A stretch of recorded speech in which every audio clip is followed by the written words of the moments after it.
Nasib naas menimpa perempuan muda bernama Niwayan Widiatnyani saat berkendara di Jalan Ahmad Yani Utara, Peguyangan Kaji Denpasar. Wanita berusia 23 tahun tersebut meregang nyawa setelah terlibat kecelakaan dengan sebuah truk.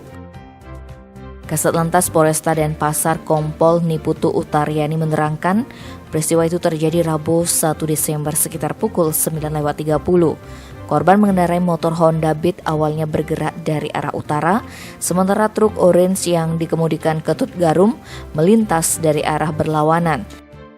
Mendekati TKP, tiba-tiba truk tersebut mengambil haluan ke kanan dan menyerempet korban. Perempuan yang tinggal di Jalan Suradipa, Gang Teratai Biru, Peguyangan itu terjatuh. Apesnya korban terlindas ban belakang kanan truk dan meninggal di TKP. Jenazah korban dievakuasi ke RSUP Sanglah oleh Badan Penanggulangan Bencana Daerah Kota Denpasar. Tim Bali Express melaporkan.